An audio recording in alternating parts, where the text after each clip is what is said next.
Welcome to the Startup Support Surgery podcast, where we light the entrepreneurial spark in medics and healthcare professionals.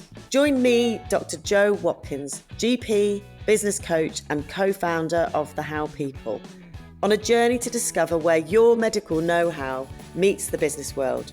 This will help you find some clarity on how to balance work, passions and family so that you can gain more freedom and control over your life, but also continue to help people, which is actually why most of us went into medicine to start with. Embarking on this entrepreneurial adventure is not easy. It is a roller coaster of emotions, but it's hugely rewarding and exciting in the process. Drawing on my 20 years of blending medicine and business as a GP, I am here to share experiences, insights and lessons. Expect lively chats, expert interviews and real-life stories from medics who have taken their own path.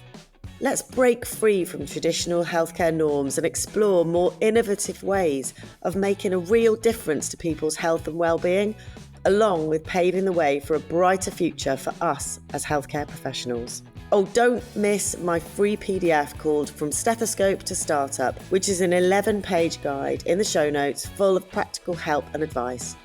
This is your roadmap to kickstarting your journey with us. Enjoy the show.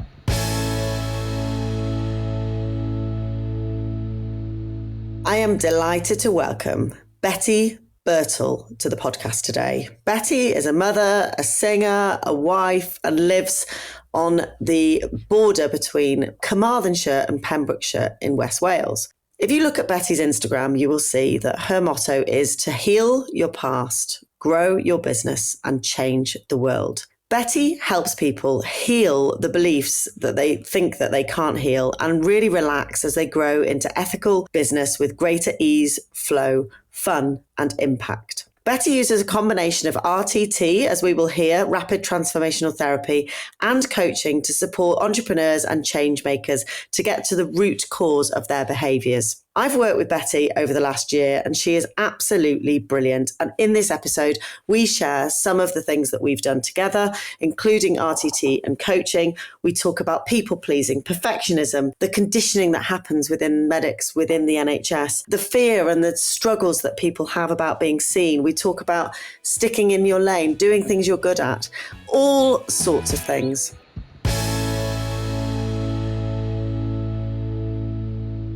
And our fact about Betty today is that, it's one of my favourites actually, is that she once won an award for the best facial expressions at an international cheerleading championships. Betty, welcome to the show. Oh, don't. I've never said that publicly. But the best bit about it, which you don't know, is the prize that I got, because it wasn't an official prize. I was 16. I was definitely underage. My coach bought the prize I got was free drinks all night. No. I will spare you the details, but it didn't end well. I'm assuming it was a coach for the cheerleading championships as opposed to your facial expression coach. Yeah, she's our cheerleading coach. I love it. I mean, you gave me 3 options to choose from, and I know that there will be many, many more, because you are a lady that has certainly lived a life, and I'm really grateful for you to be here today. So thank you for coming along. So tell us, I've given a little bit of an introduction, and like I say, I could have, I'd like you to tell everybody, who you are, what you're about, and then we'll take it from there. Hi, I'm Betty. I work with people who are entrepreneurs, business owners, change makers, which tends to mean coaches, healers. Doesn't always mean that. And it, the thread that ties everyone together is somebody who, and this is a bit vague and maybe a bit too broad, but people who really feel that they're here to serve in a big way. I say big way, but it's not always so big. Sometimes it's little, but they feel completely held back. And the feeling of held backness, if you like, is totally internal. It's like just sheer abject terror sometimes of being seen, the thought of like, who am I to say that, to do that, to be that?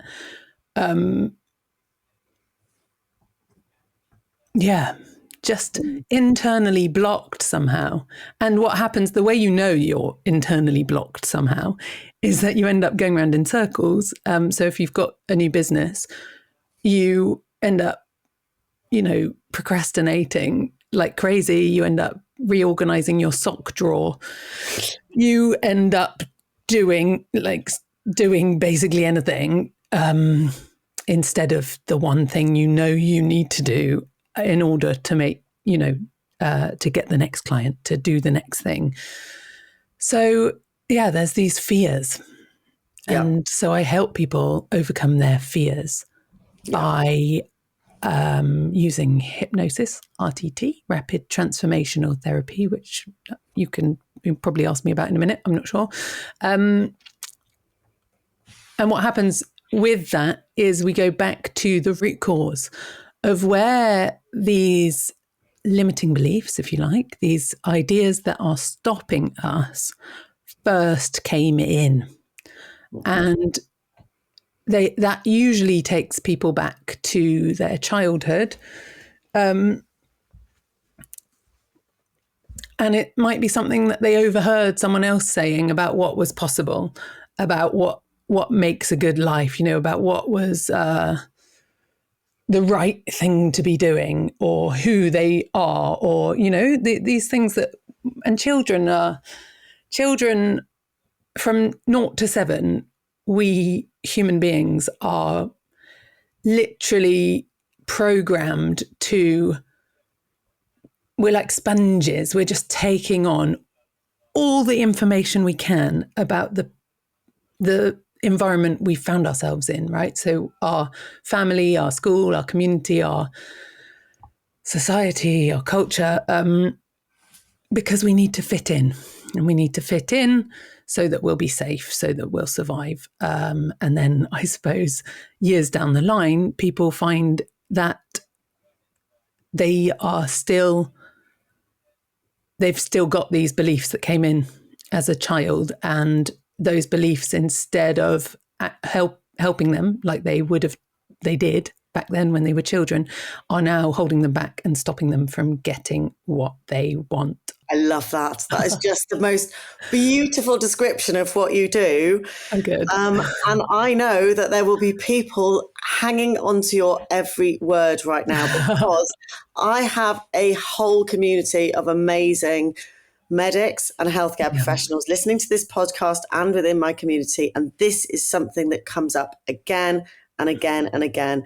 And I think healers, therapists, people whose work and life has been of service to others, there are these moments that you've described. And I love this procrastination sock drawer analogy, because what I do is take these medics that maybe have these thoughts and beliefs and fears, and then I say, right, okay, then I know the NHS is difficult and I know the day job is tough, but this entrepreneurship that you're now stepping into is a whole different kettle of fish, and people get stuck. And sometimes I don't know how to get people through this.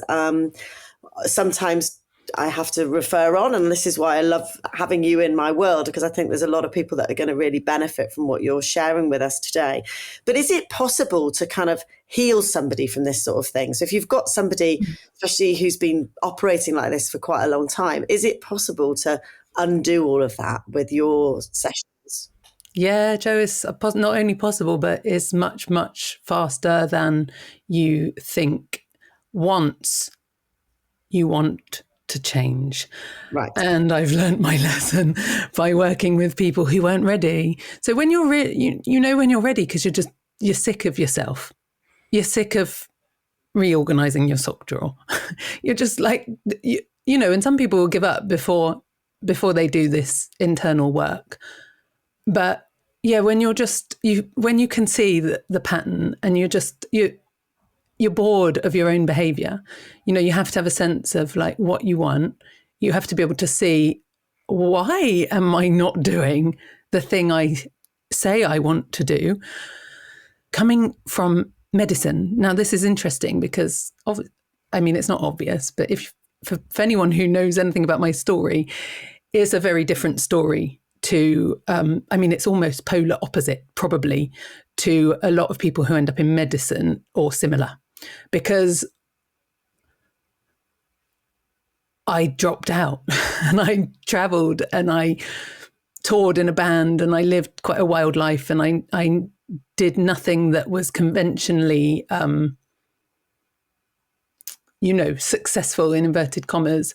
And that gave its own challenges and beauty and all the rest. But what I see with people who have gone down a very conventional route, well, first you have to ask yourself, well, why have I gone down that route?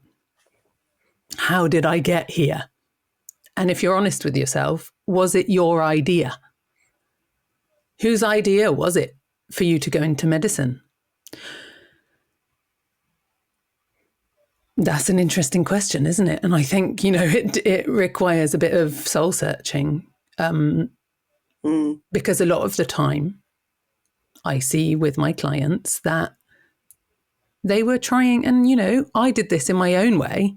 I did the things I chose to do, dropping out and traveling and going into music, because I thought that would, get me the love from my parents, because they were that way inclined. Do you see what I mean? And this happens all the time. And you don't have to go into be a doctor or a lawyer to get your parents' approval. It plays out in different ways for different people. But a lot of the time it's parental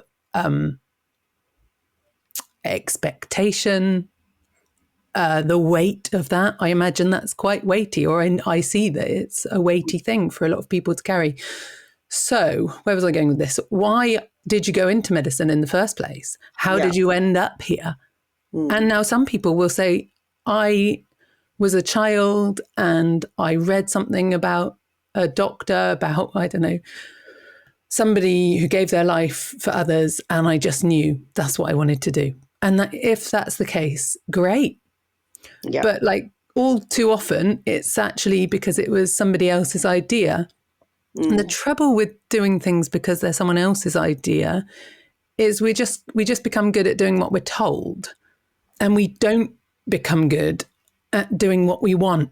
Or in fact, we don't even know how to know what we want.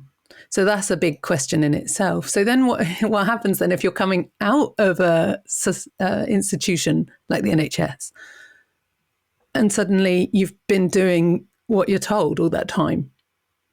And there's rules, and it's all very regulated, and it's all very official, and there are steps and things you have to do, presumably. I mean, I'm guessing.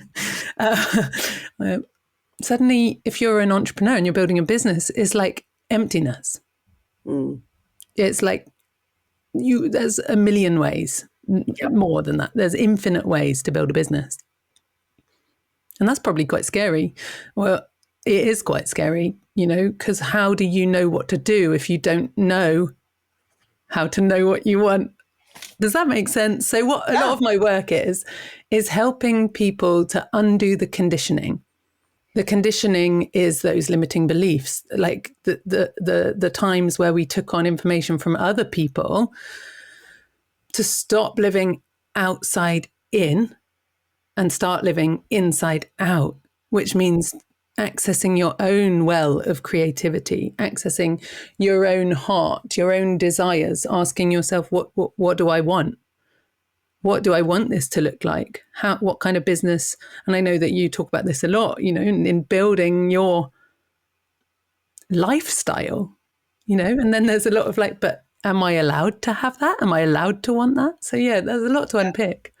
Massive amounts, and I've got notes all over the place now, Betty. But you've touched on so many important things. I think coming back to that want to change, and I think this comes particularly when coaches or people that have trained in lifestyle medicine that are wanting to help others. We've got to find the people that are ready to change, those people that are ready to make those moves that are required of them. And it's difficult to work with people that are too early or too late. That's something that that we'll come to that, because I know we both have kind of learnt that sort of thing from Tad, that I'd like to come back to. But That's that just one thinking thing of Tad, say, being bored of our own behaviour, and I see that all the time, people going round and round in circles, and they're getting sick of themselves and them saying the same thing. That's a sign that maybe you're ready to make that move and to really drill down as to what's causing that. I think you've touched on people pleasing, perfectionism, doing what we're told, conditioning, all of these things that I definitely see in medics. And I was brought up in a house full of medics. My dad was a doctor, my mum was a nurse. All I knew was medicine and nursing and the medical profession. But the key for me that got me to, in the end, I think that had got me into medicine and kept me there, was that someone told me I couldn't do it. So my chemist told me that I couldn't do it. He'd fell about laughing when I told him I was going to apply, which was really my dad saying to me, look, give it a go. And I was like, okay. And he laughed. And I was like, hang on a minute, sunshine. And so I was just doggedly determined and stubborn. And even though I didn't get the A-levels, I went again. And I was trying to prove a point, prove him wrong, and which is something that I've had to unpick with your help. And it's been absolutely fascinating. And I don't want to particularly go into full details on the podcast, but it's unearthed, a couple of big things for me that were things that I had not really thought of as particularly significant. And with your help, I really feel like I've been able to work through those things and continue to work through those things. So personally, I'd like to thank you. And I'd also like anybody to reach out to you who thinks that you would be able to help them. So let's go back to how we met, because we've mentioned Tad already, but we met and it was just like straight away, wasn't it? Tell everybody about when that was. Oh, so that was so much fun. So Tad Hargrave, who you've just mentioned, he was in Britain. He is his business is marketing for hippies, which please go and check out because he's just fabulous. I don't know if you've spoken about him before with your community. Yeah. So he was in Britain and I had been in his membership for a while, and I'd been working for him. Actually, when I found out about him, I just was like, I need to get to know this man, and I will do it by whatever means necessary. So I said, I was in his, because I'd been in a marketing guru, expensive, glamorous American community, which cost me a flipping arm and a leg to be part of. And that was great. And there was so much I learned from that. And then it kind of all came crashing down one day, and I felt like, God, there's no humanity in marketing. And then I got plonked. The universe just plonked me into, like a week later, into Tad Hargrave's Marketing for Hippies community. And I spent a year there basically just recovering from the trauma of having been in this other community, and the inhumanity of it all. And just, I always say, licking my wounds and kind of coming back to. So that was how I found Tad. Then when he came to Britain, he came to stay with me, and then I drove him around, and one of the places I drove him to was Newport, to Alex Louise's place, and that was where we met Joe, and that was fabulous. It was so. I mean, her place was really packed out, wasn't it? Yeah, he really brilliant. pulled a crowd. Yeah. And we did a workshop, and he basically answered any questions that anybody had. And I use you as an example of somebody when people say to me, like the whole like networking and getting out there and meeting people in real life, sometimes people find that all a bit sleazy and uncomfortable. And I'm like, actually, you've just got to turn up and be yourself. Yeah. And I think we were sitting on sort of slightly adjacent tables, and, I'd already seen you. You're one of those people that has a lot of energy and vibrancy and a big smile. And I think we'd probably smiled over a coffee or something. It was those award-winning facial expressions that hooked you in, Joe. See, that's my training. You're an expert in pulling people in with your weird facial expression.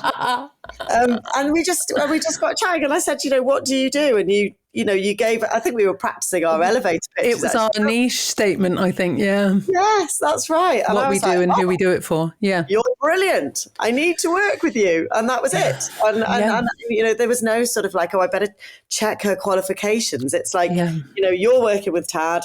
I really like Tad. Therefore, I really like you. And you sound like somebody that can help me. Job done.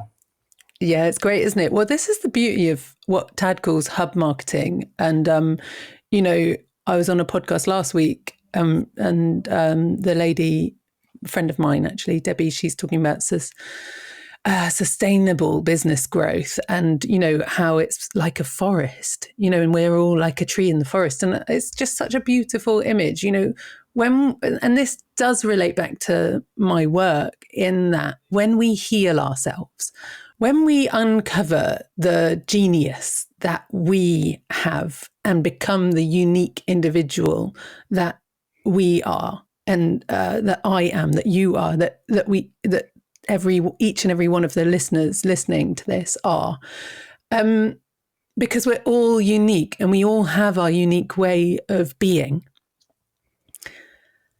But, I could talk a lot about this. The sad thing is that kind of gets hammered out of most of us when we're little. It's rare, isn't it, that you go to a school and they say, you're great just how you are. Why don't you just be more like you? That doesn't tend to happen in Britain. And if it does, then you're very fortunate. And same with parents, same with, everyone, sadly. But there are traditional cultures where that does happen and where babies come into the world. And Tad talks about this, this is why they have their little hands in fists. Have you heard him say this? No. Because the grandmothers say, I can't remember which tribe this is, but or the elders say that the babies come in with their little fists because they've got a gift to offer. And, each of us has got that unique gift. It gets called zone of genius, our genius, that only you can offer, only I can offer, only Joe can offer. Each of us has that uniqueness. I can't remember why I'm talking about this, Joe. Bring me back. No, we were just talking about Tad, and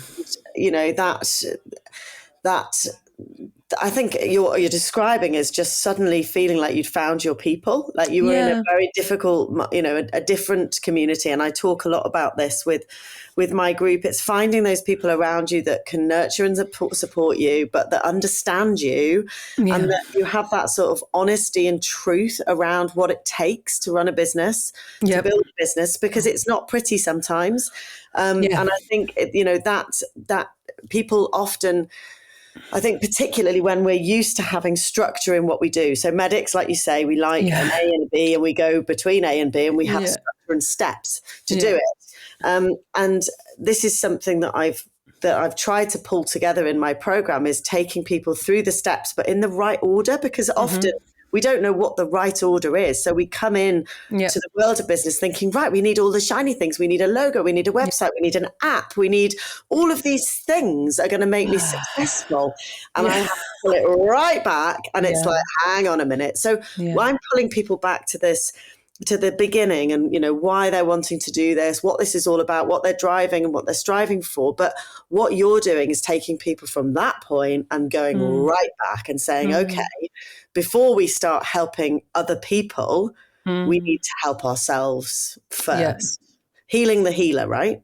Yeah, very much so. Yeah, absolutely. I did just remember why I was going down that tangent, which was it was about, I started talking about hub marketing and, the forest and how, and the reason what I was going to get to, the point I was going to was that when we accept ourselves and our uniqueness and our unique way of being, and we start to value that, and we start to say, yeah, I'm all right. I'm like an okay person. I'm maybe better than that. Maybe I'm great. There's so much, particularly in British society. You know, we're so self-deprecating, aren't we? We're just like horrible to ourselves. When we heal that and we can start to treat ourselves like we might treat a good friend or our children, then what happens is there's no competition anymore. You can just completely let go of the whole idea of competition, because there's nobody in the world who is doing what you do like you do it, saying what you say in your voice, in the way that you're saying it. And this is why it's crucial, I think, to heal ourselves, to heal, because if we don't do that healing work, a lot of us have never really actually been initiated as an adult. I've been really digging into a lot of people talking about initiation culture versus what we have in the West, which is dubbed trauma culture. And this resonates for me because essentially what I'm doing is helping people to become an adult, to parent themselves, to stop, because children, a lot of us are in the world looking like adults, but behaving like children, because all we're doing is trying to get people to like us or love us or look after us or to feel safe and secure. And that's not really adult behavior, because, you know, an adult can take care of themselves. And you see in initiation cultures that were more connected to the land. I mean, there's so much to say about that. But where you look at traditional cultures where there is actually a culture that's intact, the child, there's a point at which a child goes out into the world to become an adult, and they have to do something that's probably quite scary. And then they come back and they are different, something's changed. But we don't have that. We've just got like this culture where it's been called trauma culture. And I really see that increasingly. You know, we're just all reeling from events that have happened to us in the past. And trauma can be big T trauma. You know, people talk about ACEs. Don't I mean, in the NHS, that's the language that you use, I think. But big T trauma. But more often than not, the people that I work with is little T trauma. You know, it's like the things that weren't said. You know, instead of, it was just like not hearing, "I love you. You're doing a great job. You're perfect how you are." Gosh, there's so much to be said about this. But when we, you know, and then if listeners listening are parents, you know, considering how hopefully the difference between how they are parenting their children, how we are parenting our children, and how we were parented, I believe that's changing. I hope that's changing. You know, we've just got this very traumatic, I mean, if you look back to Victorian times, it's just this very traumatic way of raising children that just is completely unhealthy and unnatural. You know, children should be seen and not heard. It's just like hammering them into the shape that we want them to be, rather than the traditional worldview that says they're coming into the world with something for us. You know, they've got their gifts and we just need to love them and make them feel secure enough to open their fist, and then they give the gift, you know? And if we, so much I could say about this, Jo, but I'll pause. I mean, it's fascinating. And I think this is going to really, really encourage people to look inwardly at themselves as business owners, and to reflect a little bit on their own experiences. I think even if you aren't ready to dig really deeply, look at the way that, you know, your parenting and your influences and your understanding of what that looks like, and how you put that onto your children, or how you maybe don't, or you try and avoid that, or, you know, and I think we could go into this at huge depth, but I would really encourage everybody to try and either, you know, follow you on Instagram, find your stuff in the bio. I know you run webinars regularly, so please get in touch with Betty to find out more about that. And the RTT sessions, you use a combination of RTT and coaching, don't you? And do I you want to do. tell us a little bit about RTT? And then I want to ask some businessy stuff. Sure. Okay. So RTT stands for Rapid Transformational Therapy, and it's a method of hypnotherapy to regression to the root cause, which was created and developed by Marissa Peer, who is, she kind of models herself as a celebrity therapist. I don't know if people will be familiar with her. She's an interesting character. I trained with her in London. The method is incredible. I would say that it's not always incredible. And I think that what I would advise is just, if you're looking for a therapist, and this is true across the board, the primary thing is find somebody you resonate with, somebody you trust, somebody you just really connect with, and you just feel a good feeling with them, because that's the most important thing. And the method is incredible, and particularly in the right hands, it's because it's quite full on what we're doing. We're going back to childhood events to unearth the meaning that we attached to those events and the story that we started telling ourselves as a result of those events.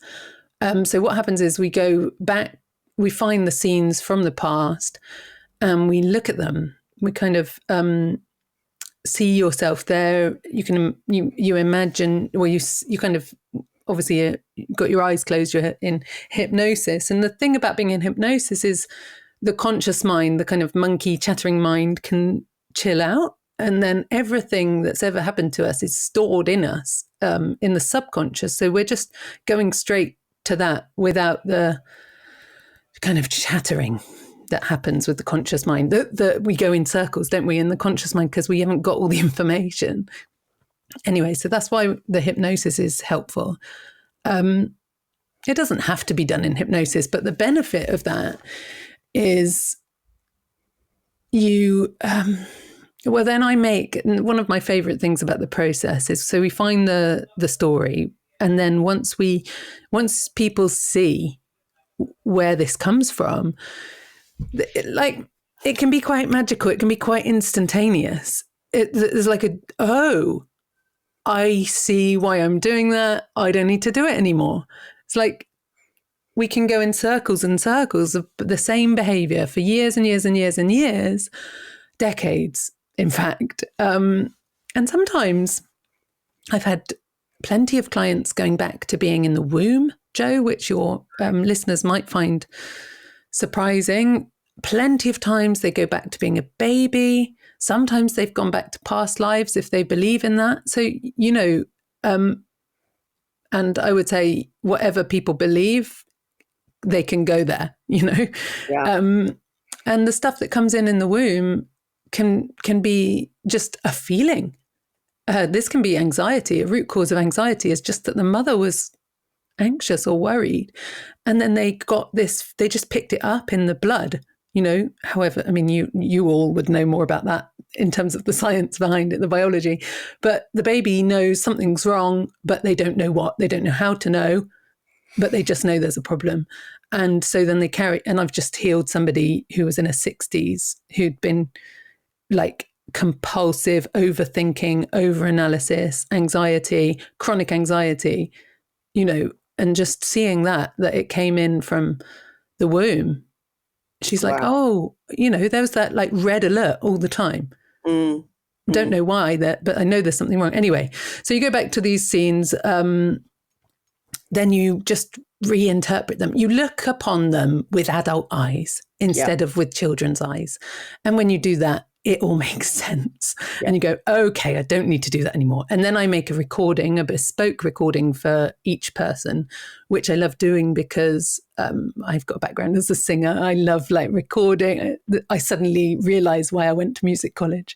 I'm quite at home with a recording equipment, etc. So, and I love making this recording, which instills the positive things I see in that person, or the potential that I see for that person, or that they've told me that they see for themselves, but they can't quite believe it. So it's such a privilege and an honor to be allowed to do that, to be asked to do that for a person.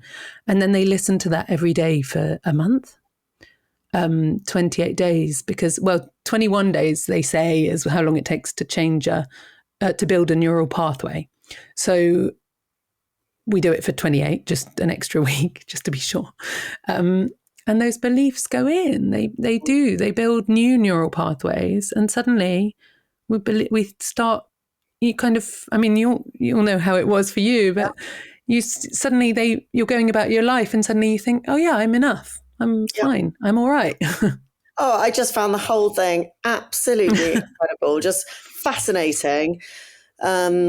But, just everything from insightful to upsetting to fascinating to everything in between. But, I think you've got to be ready to take that step. And I certainly felt it's been incredibly helpful for me. So thank you for sharing a little bit about that. Now, we can't go into it at length, but everybody knows that running a business is difficult. Running a business when you are wanting to help people, which you are, you're a giver, you're somebody that really wants to make a difference. Tell me about some of the good things and some of the more challenging things about running your own business. So I think it's the same thing. The good thing and the challenging thing is the same thing, is that you can do whatever you want. Mm-hmm. Which is both amazing and terrifying. And why it's important to do this inner work. Otherwise, you are in danger of becoming a carbon copy of someone else. And this is what I did in the beginning. And, you take on board other people's methods. It worked for them, so I'll do that. But really, and this is what I got from Tad, the best thing, the single most best, I was going to say,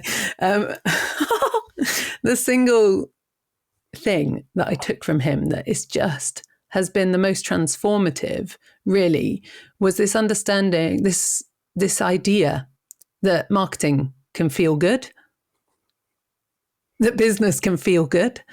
And so, if somebody is doing a podcast and that's your absolute worst nightmare of a thing, but you love writing, don't do a podcast. It's quite straightforward, really. Yeah. Or if you love talking to people, but you're not very good at self-directing and sitting down and writing, then maybe do a podcast, And that's why I started my podcast, was because I heard Tad say that, and it suddenly went in. I went, oh yeah, I'll do that. Does that answer the question? Yeah, absolutely. Yeah, I love that it's a bit like your strength, and a character trait can be a strength and a weakness all at the same time. So this blank canvas that we have when we're running our own business can be a huge exciting potential advantage, but it can also keep us really stuck, and all of the things that you've talked about can become a problem. So I love that idea of doing what works for you. I'm a big advocate that you want to do something to get your word out there. So podcast, newsletter, YouTube, how are you going to get your opinion out there? Because when people do find you, which they're not going to find you by just scrolling on Instagram, we know that, but when they do find you and they like you, they want to immerse themselves in who you are and find out more about you. So a podcast or a blog or a YouTube channel is a great way of people really understanding. And Tad's a great example of that. Again, I'll be linking him underneath because we've talked about him a lot. But you need to feel that affinity with somebody. So don't do something that feels clunky and horrible and uncomfortable. Do something that you enjoy. Basically, that's what you're saying, isn't it? Yeah, I certainly, as a maybe empathetic person who's tuned into people, if I see somebody, even in a photograph, looking awkward, I am not going to go and work with them. If I watch a video of them and they're looking really awkward, I'm not going anywhere near them. And there's things that can be done. I mean, and this is why the work that I do is important, and not just me. I mean, there's hundreds of people doing this, thousands probably. But that's why it's important to heal the things that need healing, so that you can be okay doing those things if you want to do them.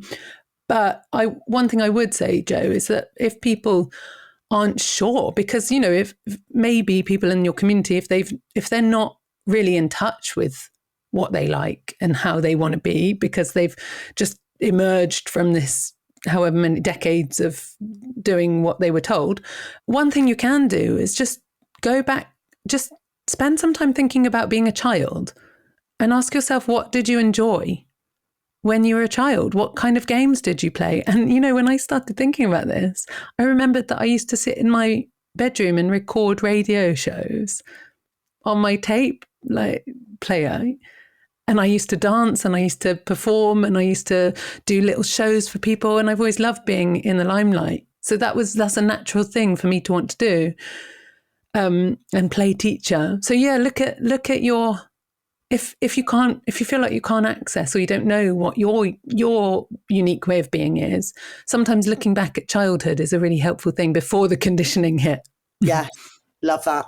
I think that's a great thing to leave it on. It's that reflecting on what you used to love as a child, trying to work out what was conditioning and what wasn't, and also taking that time out.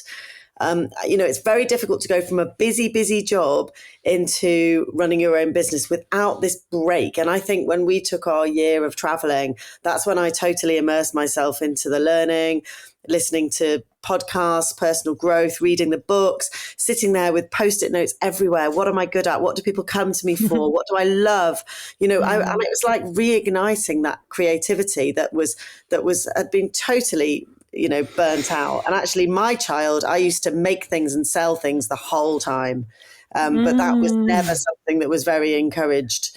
So it's fascinating. But I think finding what it is that makes you tick is hard sometimes. So these are great little snippets of advice. Is there any other bit of advice you'd give my wonderful audience of medics and healthcare professionals who are wanting to do things differently? Is there any other piece of advice you'd give them on their sort of journey starting out before we wrap up? I think in terms of relating it to the work that I do, the one thing that kind of shifted everything for me was something that we do in an RTT session that you'll be familiar with, Joe, is this idea of like just bringing your child, the child, you as a child, upgrading them and bringing them into your, like, just imagining, you don't, it's not a complex thing. You can just literally imagine that child is safe now, that you can bring them into your world and know that you can never go back and live in their world, that actually, yeah, there's so many things that are available to them. And it's not really advice per se. But I think it would have, it's just like behaving as an adult and not, and it's those knee-jerk reactions to things that's the kind of clue that this work needs to be done. You know, when you're looking at someone else's Instagram or their website and you go, and then there's this whole spiral of shame and not good enoughness. Just, I don't know, just remember to love yourself and and if you can't, go find someone who can, and really find elders and people who've done it, but done it in a way that, and really tune into your heart here, because, you know, we can, and I've done this, and I'd hate for people to make the same mistakes, but just because somebody's making so much money, they're somebody to emulate. Like, no, you want to be a human, and you want to not, I mean, this is the medic's vow, isn't it? You know, first, do no harm. And, you know, when you're desperately trying to market your business, and this is why Tad Hargrave's Marketing for Hippies work is really important, we can be so desperate for the client that we do harm, that they get sucked into working with us when that's not what they need or want. So just, take the pressure off, I think, is the thing. Love that. Betty, it's been a total pleasure. Thank you so much for coming. It's been a pleasure to have you, and you may well hear from people along the way who have listened to this podcast. I hope next week, next month, in a couple of years' time. So thank you for sharing so honestly. Jo, thanks so much for having me. It's been such fun to talk with you. And please, anyone who's listening, just get in touch. I'd love to chat. I hope this episode has sparked some new ideas or challenged your thinking. Transitioning from medicine to business is not easy. It's about adapting our skills while embracing the unknowns of entrepreneurship. It can be nerve-wracking, but remember, you are not alone on this journey. Please feel free to reach out to me via direct message on LinkedIn or Instagram, or just shoot me an email at jo@bendylegs.com for support. And don't forget to grab the free PDF from the show notes, From Stethoscope to Startup, which is your go-to guide and resource for diving into entrepreneurship. Many thanks for tuning in. I will see you next time. Thanks for spending your precious time with me.